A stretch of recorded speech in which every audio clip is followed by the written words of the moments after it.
کوئی خیر تمہارے رب کی طرف سے، اور اللہ تعالیٰ خاص کرتے اپنی رحمت کے ساتھ جس کو چاہے، اور اللہ تعالیٰ ذو الفضل العظیم بڑی مہربانی والا ہے۔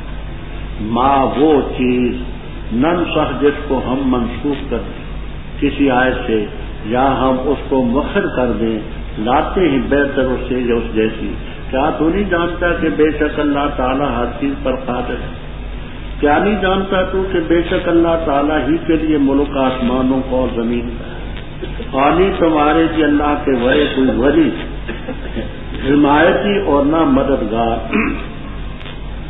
کیا تم ارادہ کرتے ہو اس کا کہ سوال کرو اپنے رسول سے جیسے سوال کیے گئے موسیٰ علیہ السلام اس سے قبل، اور جس نے بدلہ کفر ایمان کے بدلے میں، بس تحقیق سے بہتا وہ سیدھے راستے سے۔ ودا پسند کیا بہت سے اہل کتاب نے جو اس کو کہ تمہیں لوٹا دیں تمہارے ایمان کے بعد کافر بنا کر، حسر کرتے ہوئے اپنے نفوس کی طرف سے، بعد اس کے کہ واضح ہو چکا ان کے لیے حق، بس معاف کرو اور درگزر یہاں تک کہ لائے اللہ تعالیٰ اپنا حکم۔ بے شک اللہ تعالیٰ ہر چیز پر قادر ہے۔ اور قائم کرو نماز اور دو زکات، اور وہ چیز جو آگے بھیجو گے اپنے نفوس کے لیے، وہ کیا من خیر، کوئی بھی خیر ہو پاؤ گے اس کو اللہ تعالیٰ کے ہم، بے شک اللہ تعالیٰ جو تم کرتے ہو دیتا ہے۔ اور کہا انہوں نے ہرگز نہیں داخل ہوں گے جنت میں مگر وہ جو یہودی یا نصرانی، یہ ان کی خواہشات ہیں۔ تو کہہ دے ہاتھوں لاؤ اپنی دلیل اگر ہو تم سچے، بلا کیوں نہیں داخل ہوگا؟ من اسلم جس نے جھکائی گردن اپنی، چہرہ اپنا اللہ کے سامنے، اور ہے وہ محسن نیکی کرنے والا، بس اس کے لیے اس کا اجر ہوگا اس کے رب کے ہاں، اور نہیں خوف ہوگا ان پر اور نہ وہ غم کرتے۔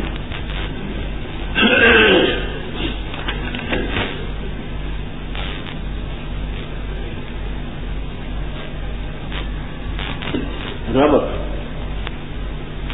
اسرائیلیوں کی کوتاہیوں کا ذکر، شرارتوں، گناہوں، ان میں یہ بات کہ صحابہ کرام رضی اللہ تعالیٰ عنہم آپ کی مجلس میں کہتے رائنا، رائنا کا لفظ رعایت اور مراعات، رعایت کا لفظ بھی اور مراعات کا لفظ بھی مشہور ہے، میری رعایت کریں۔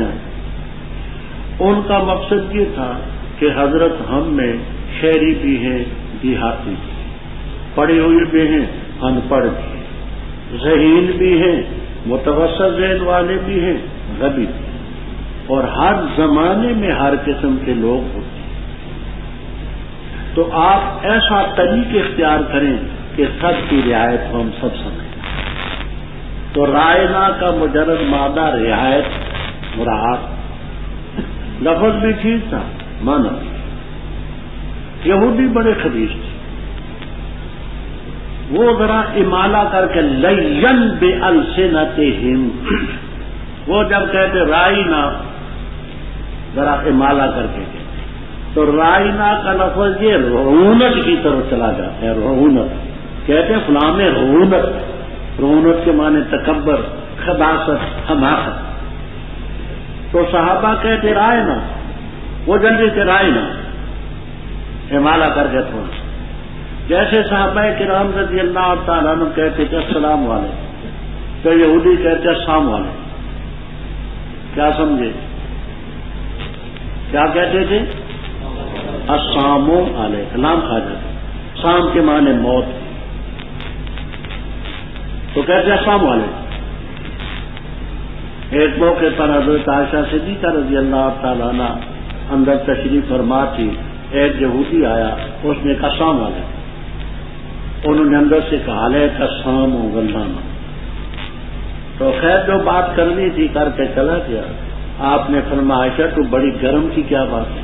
کہا حضرت الم تسمع ما قال، سنا نہیں آپ نے اس نے کیا کہا؟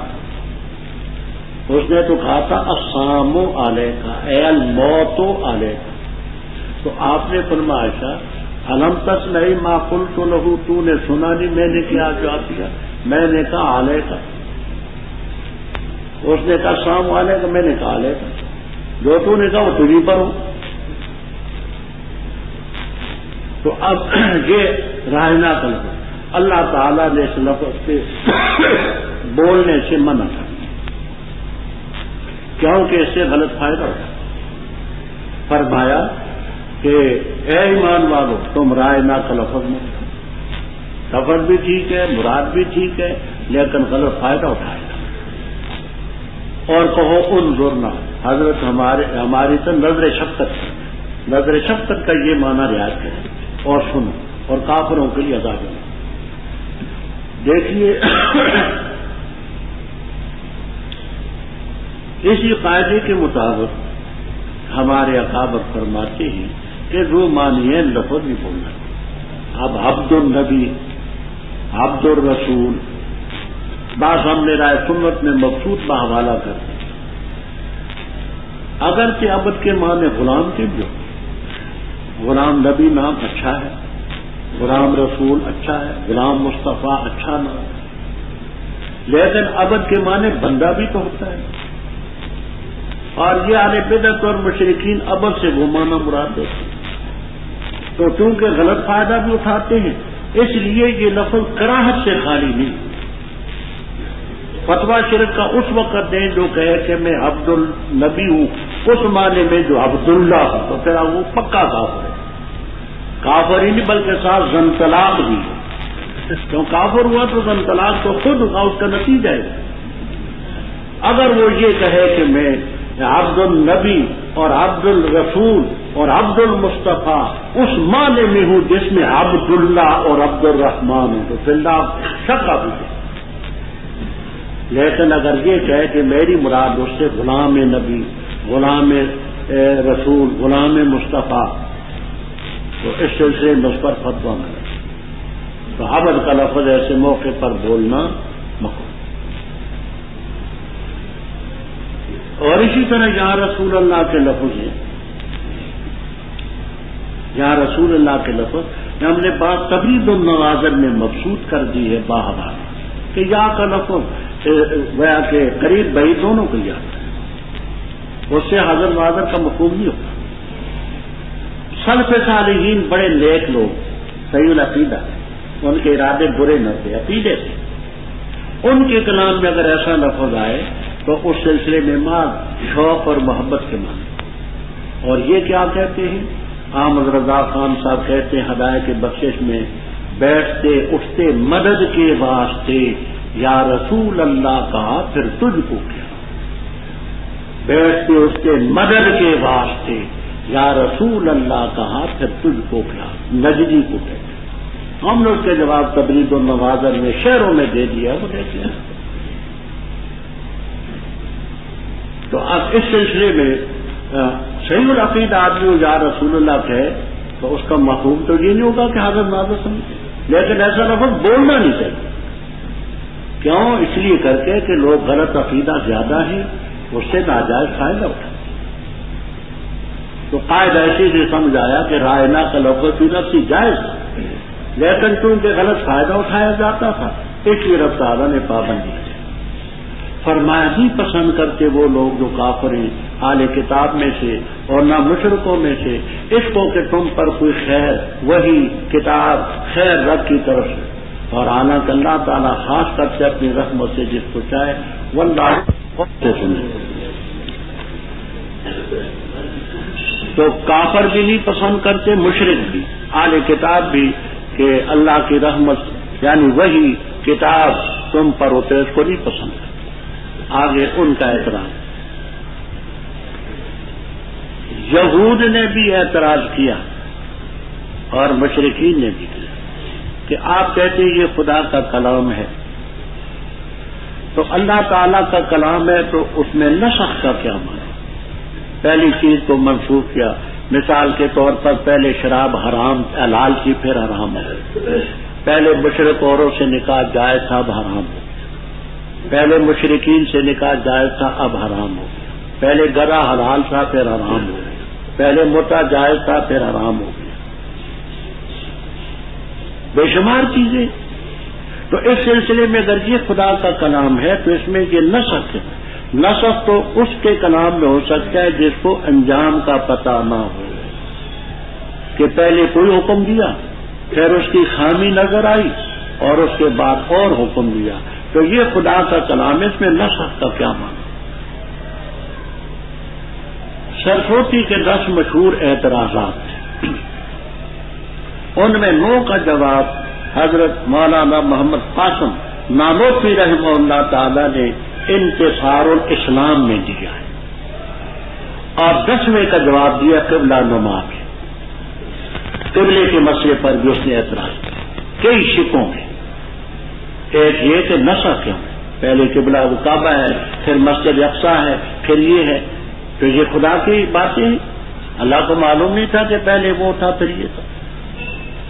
حضرت نے جو جواب دیے وہ انتصار الاسلام کتاب کا نام ہے، اس میں دیکھ لینا.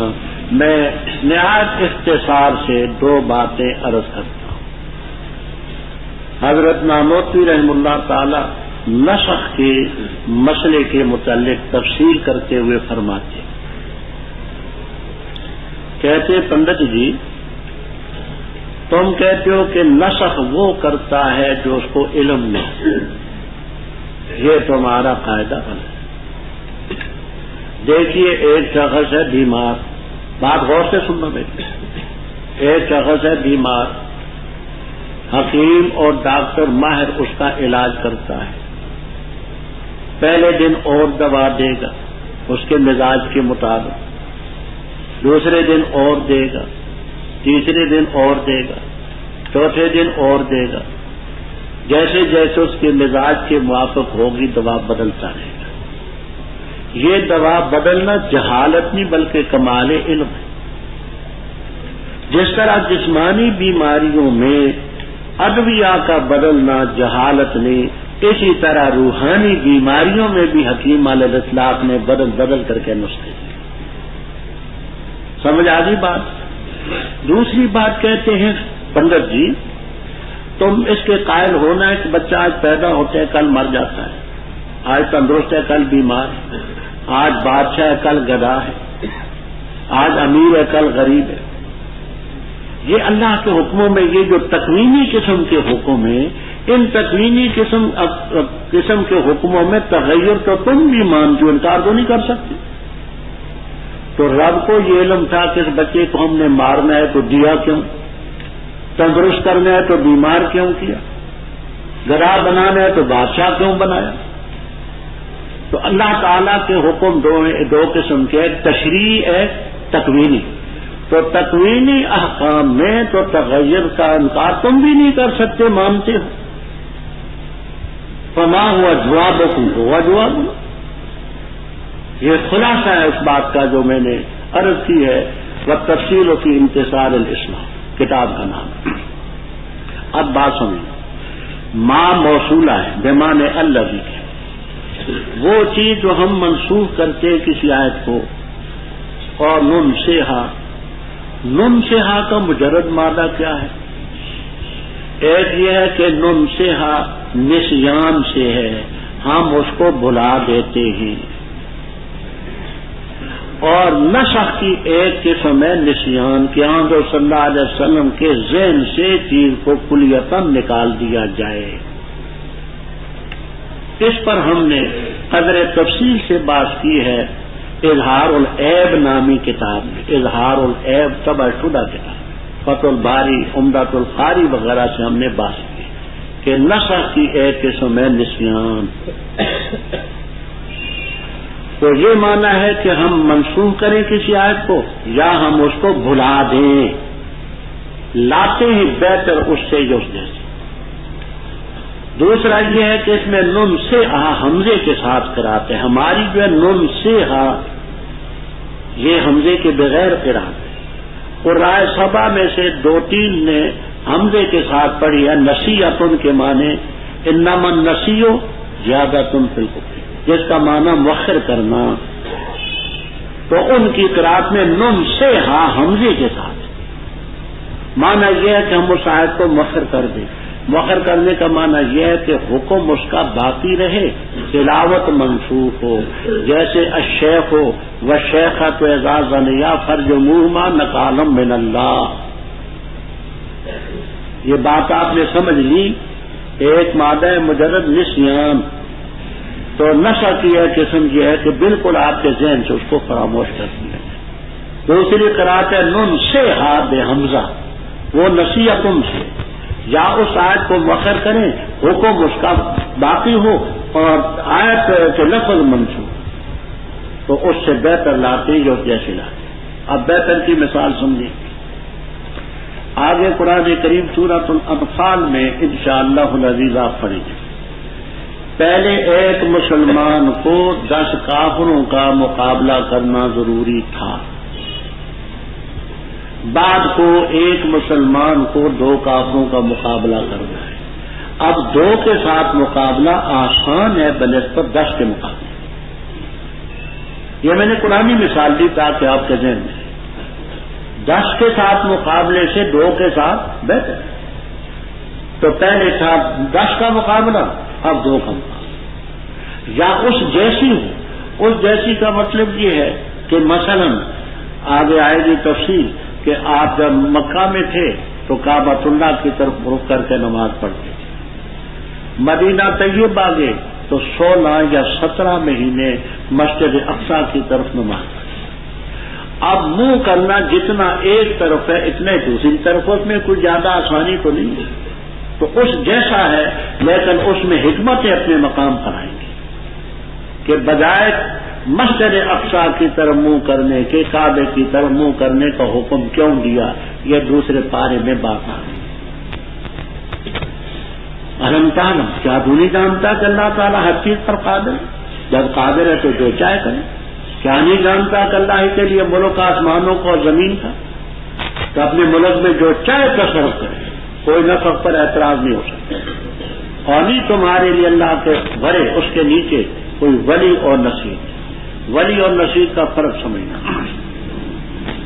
جو شخص زبانی تائید کرے کہ ہم فلاں کی حمایت کرتے ہیں، جیسے کئی حکومتوں نے مجاہدین افغانستان کی حمایت کی کہ ہم ان کی حمایت، زبانی، یہ ولی کا مقام ہے۔ اور نصیر ہے جو عملی طور پر اس کی مدد کرے۔ ولی کا معنی زبانی حمایت کرنے والا، نصیر کے معنی عملی طور پر اس کا تعاون کرنے والا۔ اللہ تعالیٰ کسی کو پکڑے سزا دے تو نہ کوئی زبانی اس کی تائید کر سکتا ہے کہ اس پر ظلم ہوا، نہ عملاً اس کو رب سے کوئی چھڑا سکتا ہے۔ تو ولی نصیر کا فرق زیادہ ہے۔ آگے فرما ام تریدون، دیکھیے اوپر دونوں کا ذکر ہو چکا ہے، اہل کتاب کا ذکر بھی ہو چکا ہے اور مشرکین کا ذکر بھی ہو۔ ما یود الذین کفروا من اہل الکتاب ولا المشرکین، تو اگلی آیت دونوں کے ساتھ لگ سکتی ہے۔ بات غور سے سمجھنا، اگر یہ ہو اہل کتاب سے تو چھٹا پارا نکالے، چھٹا پارا،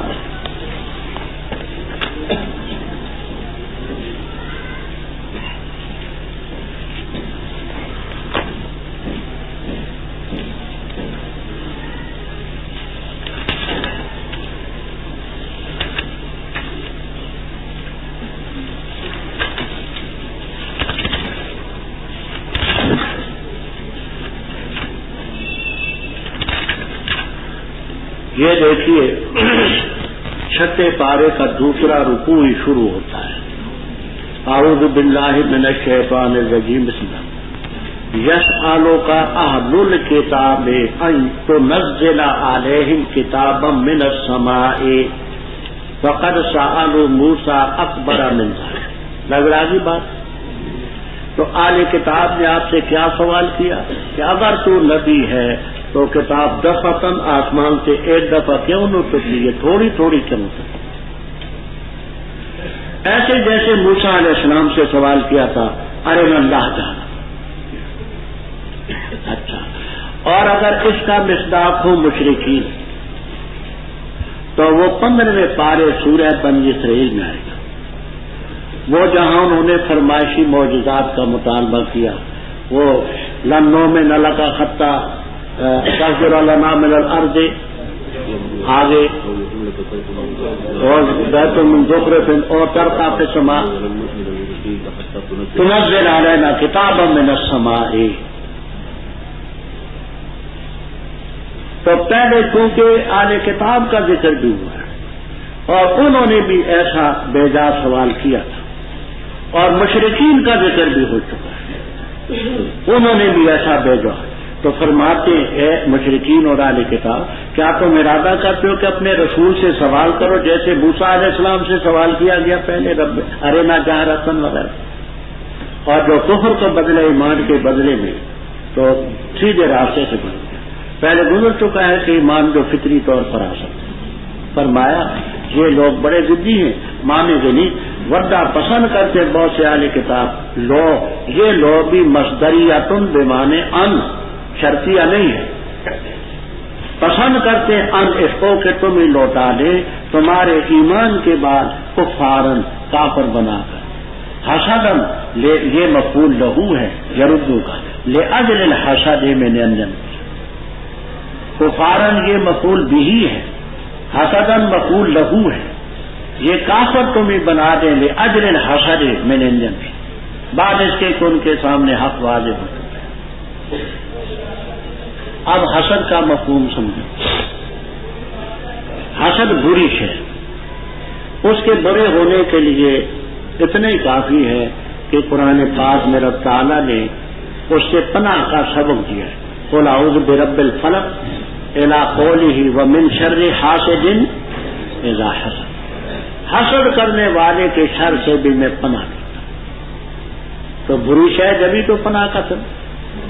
اور ابو داؤد کی روایت میں ہے کہ ان الحسد یاکل الحسنات کما تاکل النار الحطب او کما قال صلی اللہ علیہ وسلم، حسد نیکیوں کو یوں کھا جاتا ہے جیسے آگ خشک لکڑی کو جلا دیتی. تو حسد بری ہے. اب حسد ہے کیا؟ فتح الباری، عمدۃ القاری، روح المعانی وغیرہ وغیرہ میں اس کی دو شقیں بیان کی گئی. ایک شق یہ ہے اللہ تعالیٰ نے کسی کو کوئی خوبی دی ہے، حسن، صحت، مال، اولاد، علم، عقل، کوئی بھی کمال دیا ہے، تو دل میں یہ کہتا ہے کہ اس کو کیوں ملا، مجھے کیوں نہیں ملا، یہ حسد ہے.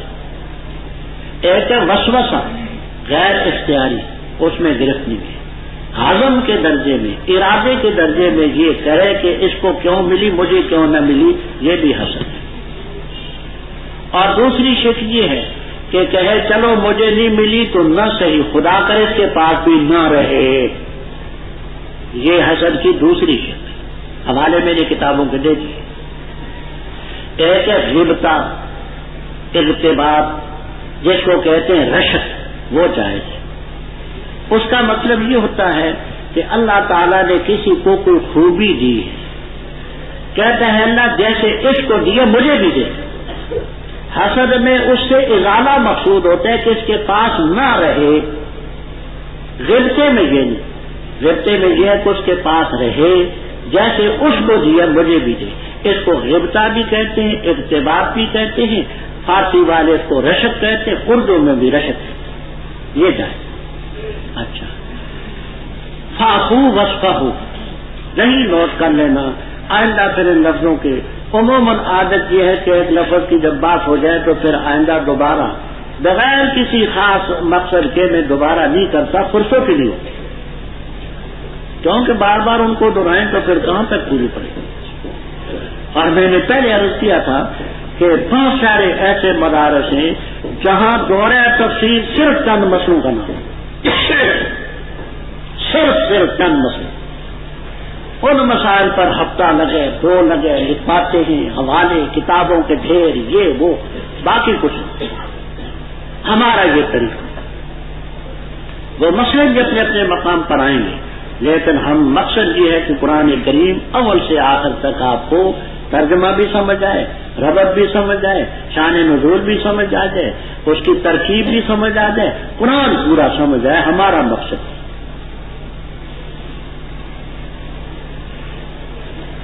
فافو وصفہ بیداری وغیرہ میں ہے، اور نوٹ کر لینا یہی فافو کا معنی کرتے ہیں ترک عقوبت المذنب، عفو کا معنی ترک عقوبت المذنب، مجرم کو سزا نہ دینا، اور صفا کا معنی کرتے ہیں ترک و تسریب ہی، اس کو ملامت نہ کرنا۔ کیا کہا میں نے؟ عفو کا کیا معنی؟ ترک